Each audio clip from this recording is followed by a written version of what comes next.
Well, hello again. This is part B of my VCAA Specialist Maths 2014 Exam 1 Unofficial Worked Solutions. Just the Wolfman solutions, okay? Now, let's have a look at this question. Question 5 for 5 marks. That's a lot of marks, guys. For the function with rule f of x equals 96 cos 3x sine 3x, find the value of a such that f of x equals a sine 6x. Well, that's pretty straightforward, isn't it? We're just going to use our double angle formulas there, and we know that if f of x equals that, then we know that 2 times cos 3x sine 3x is equal to sine of 6x. All right, so it's 48 times what I just enunciated there, and therefore it's 48 sine 6x, and they're asking us to find the value of a, so we better state a. Therefore a will be 48. Yes? Excellent. Well, that's the first part. Second part of this question, use an appropriate substitution in the form of u equals some function of x to find an equivalent definite integral for that thing in terms of u only. Well, guys, I think the hint is that we've got to do the double angle thing first. Wouldn't you agree? So, there we are in double angle form. Now we need to look at the exponents of these two trig functions, okay? Whether they're odd or whether they're even. Sine 6x is sine 6x to the power 1. This one is cos squared 6x, that's power 2. Now, if either one of these functions here has an odd numbered exponent, e.g. this one does, then this is called an odd trig function, and you have to use what's called the odd trig function technique to integrate it. Okay, so what I tell my students to do when you've got an odd trig function, you single out, isolate the odd function, which is this one, and then you make the other one, e.g. if this is sine, you make cos 6x equal to u. That's the rule, okay? That's the odd trig function technique for integration, all right? So let u equal cos 6x, and therefore du dx equals minus 6 sine 6x. Therefore du equals minus 6 sine of 6x dx, all right? Now, also I'm going to sort out my terminal values while we're at it. So when x is pi on 36, which is this one, in case you can't see it properly, u is going to be cos of 6 times that, which would be pi on 6, and of course pi on 6 is root 3 on 2, isn't it? Okay, and when x is pi on 12, that's this upper terminal here, u will be cos of 6 times that, and 6 pi on 12 is pi on 2, and cos of pi on 2 is 0. Yes? Now, here we go. We've got, what I've done here is I've turned this 48 here into minus 8 times minus 6, because what I want here is I want all of this little beastie together here. Minus 6 sine of 6x dx, you see? There, right? And that's equal to du. Okay, and this little beastie here is u squared. So we've just about got it, and we just have to put our terminals in and just finish it off. So it's minus 8 of u squared du from u equaling root 3 on 2 to u equals 0. Now, just a little word of warning here, guys. If you do questions like this, please do not mix up your variables and terminals. Make sure your terminals are always consistent with the variable that you are quoting here. If you mix them up, it's at your peril in terms of the examiner's very sharp eye, okay? I think they might be looking for it. So let's just turn these terminals around the other way and make that a plus. It'd be a nice idea, wouldn't it? There you go. And there is the answer. All right? Excellent. Now we better go on. We've got to evaluate now this very long, beastly looking thing, but we've already made great progress. So that's the same thing as what we've been dealing with, guys, in the previous part. We've got to give the answer in the form of root k, where k is any integer. All right? Now, 1 mark. All right, that should be therefore pretty easy. Let's just do that. So we have the above this above integral here is equal to this in equivalent form with the u substitution, where u was cos of 6x. Yes, that's very easy to evaluate, I'm sure you'd agree. So therefore it's just 8 times 1/3 of u cubed evaluated between those two terminals. So now let's just plug and chug. We've got 8 over 3 times root 3 over 2, all root 3 over 2 cubed minus nothing. And therefore, let's just find out what root 3 over 2 all cubed is. It would be 3 root 3 over 8, wouldn't it? Now, there's some cancellation now throughout the nation. There we go. The 3's cancel. It looks like we've just got little old root 3 for you and me, guys. And that is okay.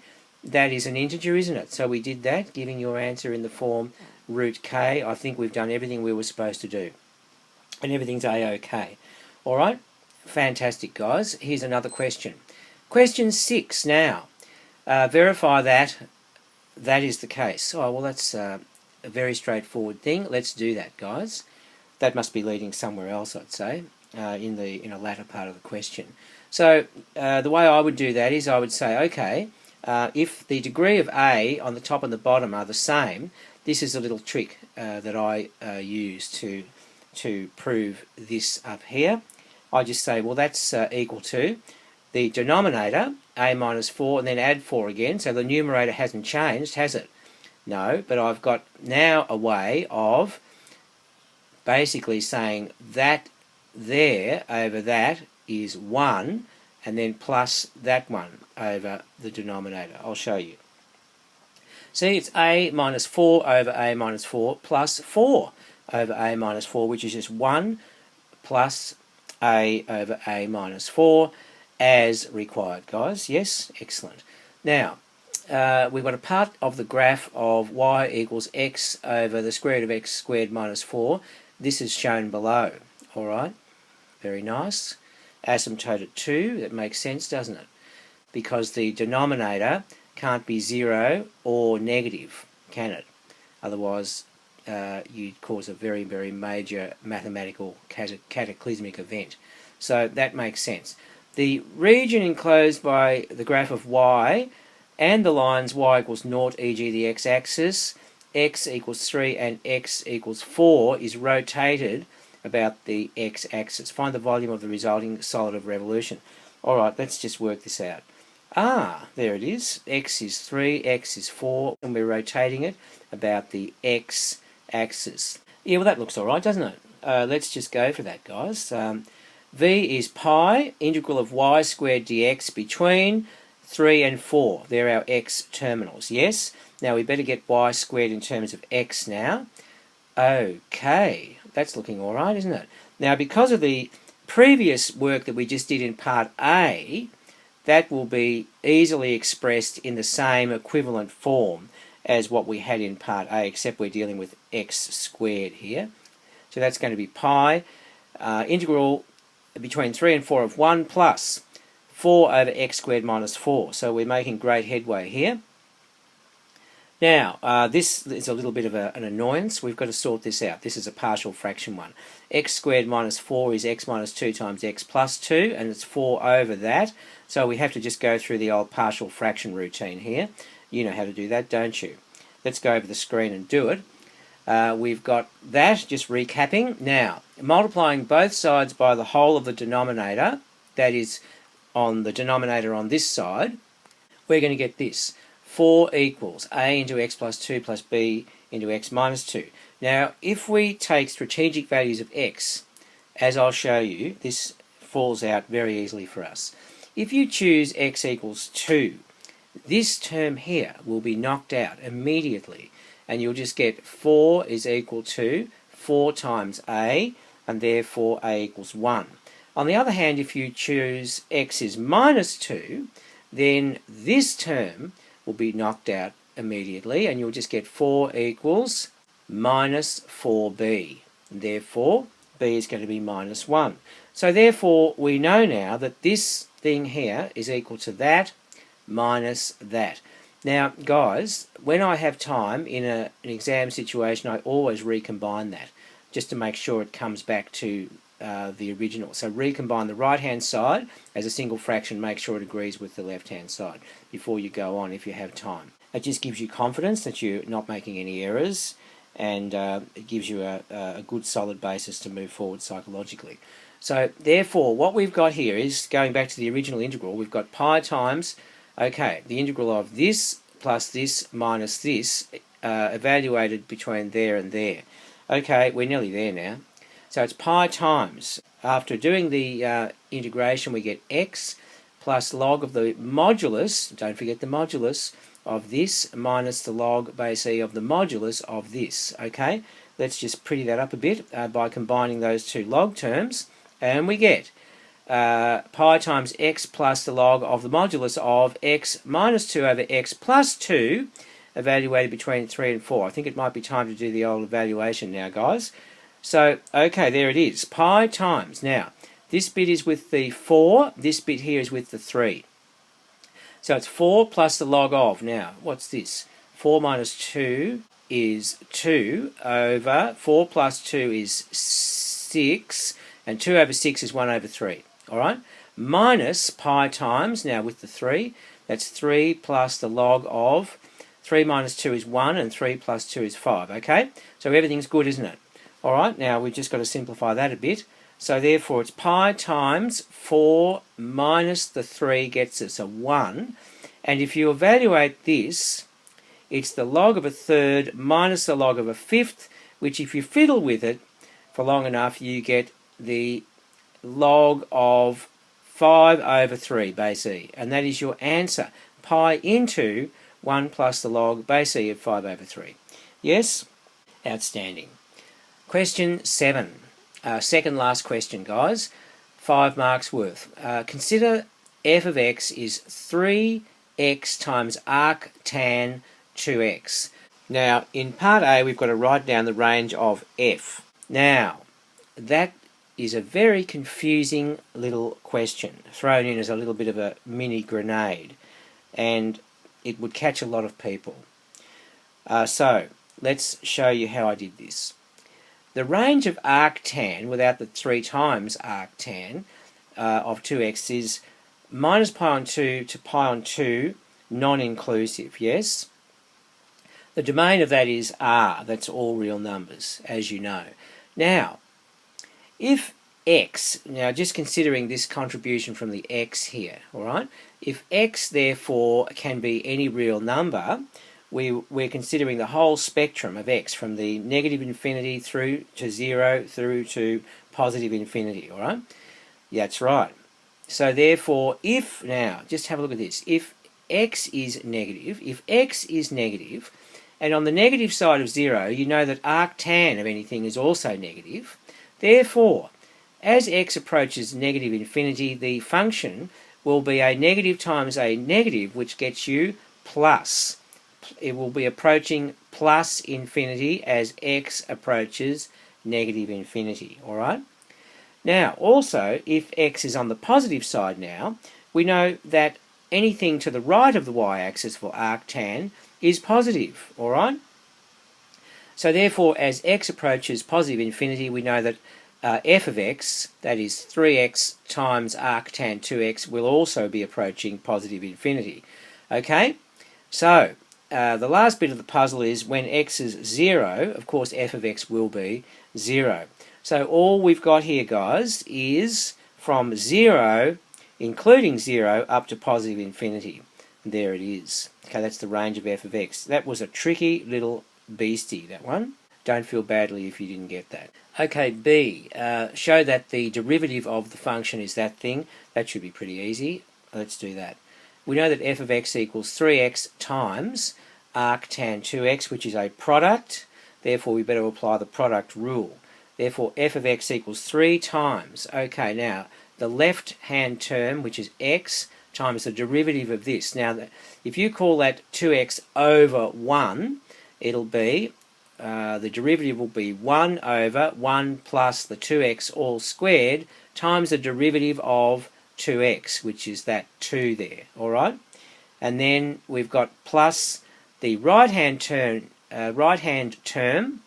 arctan 2x times the derivative of the left-hand term, which means the derivative of x, which is simply 1. Okay, I think we're just about there, so let's just clean that up a bit. Right, so it's, what is it? It's 3 times 2 times x, 6x over 1 plus 4x squared, plus 3 times arctan 2x, which is exactly what we were required to do, guys. Okay, very good. Now, part C of this question, we have to evaluate, hence evaluate the area enclosed by the graph of g of x equals arctan 2x, the x-axis and the lines x equals a half and x equals root 3 on 2. Alright, let's just set this out so we can see what we're doing here. I think it's an integration by recognition question. We know that f of x equals this thing here, and we know that f dash of x, which we just found out, was this. Alright, now, watch this. What we're saying here is arctan 2x. Now, this is this line here, where I'm making arctan of 2x the subject, right? So therefore arctan 2x would be 1/3 of f dashed x minus 2x, 1/3 of 6x over 1 plus 4x squared. Now what I'm going to do, guys, is I'm now going to use that equation there, and I'm going to integrate both sides with respect to x, okay?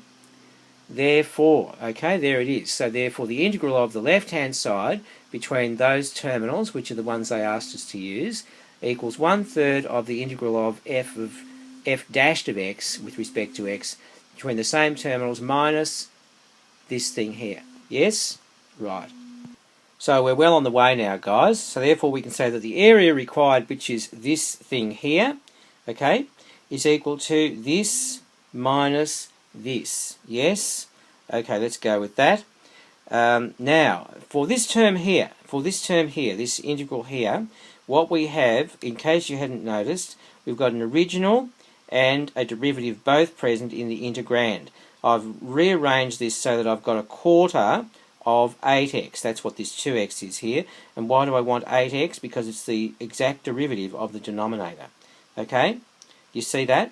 So that is the original, that is the derivative. So this integral here is going to be 1/4 of the log of modulus 1 plus 4x squared. Okay?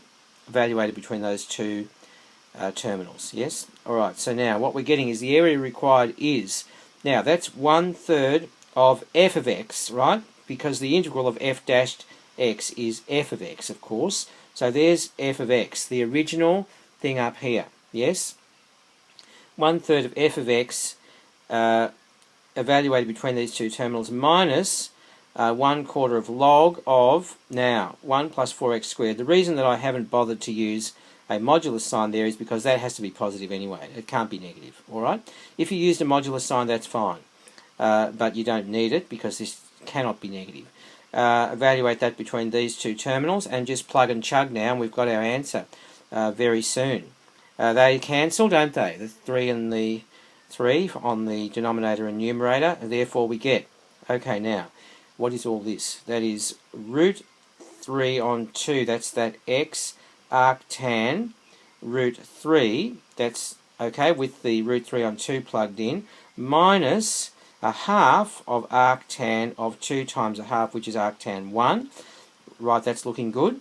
Minus, okay, what have we got here? A quarter of log of, now, goodness me, if x was root 3 on 2, x squared would be 3 on 4.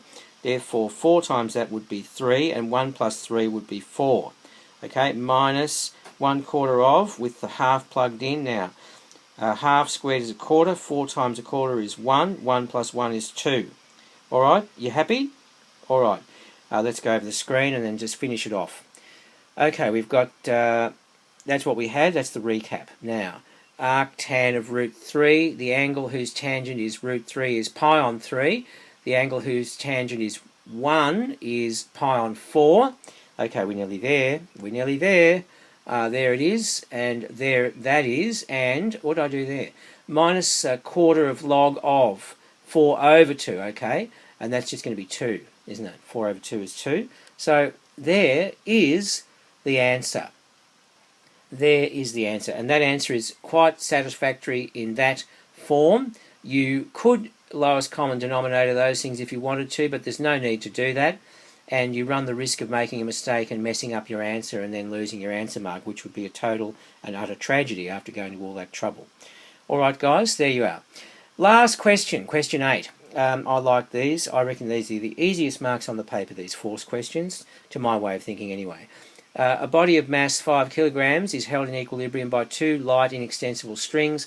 One string is attached to the ceiling at A, there, and the other to the wall at B, no problem. The string attached to the ceiling is at an angle theta to the vertical, okay, there it is, right? And that has a tension of T1 newtons, and the other string is horizontal and has tension T2 newtons. Both strings are made of the same material, alright? Good. Resolve the forces on the body vertically and horizontally and express T1 in terms of theta.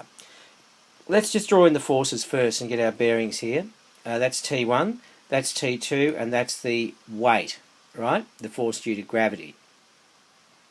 Okay, I think we can handle this. So therefore, the sum of all forces vertically equals 0. Therefore, this bit of T1 pulling upwards is equal to this vertical downward force here, this 5G. So therefore I'm saying T1 cos theta is equal to 5G, alright? Therefore T1 is 5G over cos theta, and they wanted that, didn't they? Yes, express T1 in terms of theta here. Yes, that's done. Now the question also requires us to resolve the forces on the body horizontally, doesn't it? Well, we better do that. The sum of the horizontal forces equals 0, therefore the left horizontal component of this T1 would equal the T2 force here, pulling to the right horizontally. So therefore we're saying that T1 sine of theta is equal to T2. Okay, put a box around that. I think we're done with this question, this part of the question anyway. Express T2 in terms of theta and show that tan theta is less than sec theta for theta being an acute angle from between 0 and pi on 2 not inclusive. Well, that's a bit of a puzzle, that bit there. Let's just go with this. This would be very easy, and then we'll think about this one here. Right, we had from the previous screen that T1 equaled 5G over cos theta, and T2 is T1 sine theta, yes? So we've got to get T2 in terms of theta. I think we just substitute this 5G over cos theta in for T1, and we can get T2 in terms of theta. There it is, which works out to be 5G tan theta, doesn't it? 5G tan theta. Put a box around that. Now, this one here, we've got to show that tan theta is less than sec theta for theta being in here, acute angle in quadrant 1 between 0 and 90 not inclusive. Well, when you think about that for a few moments and reflect on that, it's really not that hard to do, providing you're not stressed out at this stage of the exam and you're allowing your head enough space, mental space and psychological space to see the wood for the trees. So what I did was this. I said, alright, sec theta minus tan theta would have to be positive if this was the case, wouldn't it? Sec theta minus tan theta would have to be positive. Yes, so what is sec theta minus tan theta? Well, it's equal to 1 over cos theta minus sine theta over cos theta. If we use the lowest common denominator there, we're going to get 1 minus sine theta over cos theta. Now, if you think about that, the denominator and the numerator, whether they're going to be positive, because if they are going to be positive, we're laughing because we've proved then that sec theta minus tan theta has to be positive, which is what this is all about. Okay, so now in quadrant 1, if theta is between 0 and 90 degrees not inclusive, guys, you think about the sine graph.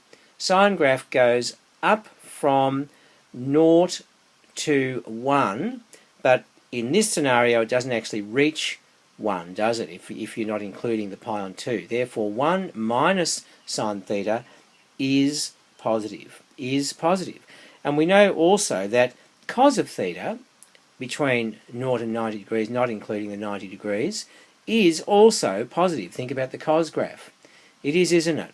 So we've got a positive over a positive, don't we? Yes, which is positive. So I think I've proved my point. Therefore, sec theta minus tan theta has to be greater than 0 for the condition that they've given us here. Yes, and therefore sec theta is greater than tan theta, or if you like to put it the other way, tan theta is less than sec theta, which is what they asked us to prove for this domain, yeah, as required. All right, that's it. That's that one done. Okay, not so hard after all. Part C. Okay, the type of string used will break if it is subjected to a tension of more than 98 newtons. Find the maximum allowable value of theta so that neither string will break. Well, thinking about that one, guys, you're wondering, what the? Well, this is a case where you've got to think about the previous parts of the question. There's a little story unfolding here, and this is it. T1 equals 5g sec theta. It was 5g over cos theta, wasn't it? So that's 5g sec theta. T2, on the other hand, is 5g tan theta. Now, didn't we just do a little bit of a dance with the sec theta and the tan theta in the previous part? See? That's the connection, you see? So they set that up so we would be able to do this part of the question. So therefore, the ratio of T1 to T2 is 5g sec theta is to 5g tan theta. Let's cancel the 5g's out. So T1 is to T2 as sec theta is to tan theta. So therefore, guys, which one is the bigger force? You tell me. Therefore, T1 is more than T2 because sec theta is more than tan theta, providing that theta goes between 0 and 90 degrees non-inclusive. Yes? Okay, now, so what does that tell us? Well, that tells us that the one we've got to worry about here is T1. It's a bigger one than T2. So if we just concern ourselves with T1 breaking, we know that neither string will break, providing T1 doesn't break. Okay, and the limiting force we're allowed to put onto T1, therefore, is 98 newtons. All right, so let's just do that. So if we have 98 newtons in T1, then this is the limit so that neither will break, as I was saying. So let's resolve vertically just again, involving T1 and the 5g. We know that T1 cos theta is equal to 5g, don't we? Now let's put 98 newtons in for T1 because that's the limit before T1 will then break. There it is, and we solve it for cos theta. So therefore cos theta is going to be 49 over 98. Note that 5g is 49 because g is 9.8, and that comes to exactly 1/2. How convenient. And what angle has a cos of a half, guys? So as I'm saying, theta max is the angle which has a cos of a half, which is pi on 3 radians. Yes, don't have to put that little c in if you don't want to. They'll understand. So there it is. That's our maximum angle we can have over here to avoid T1 and therefore T2 breaking. All right, so that neither of them will break. And that's the end of the paper, guys. Well done and congratulations. And I'll get out of here and let you have a rest. Hope you got something out of it, and we'll see you soon.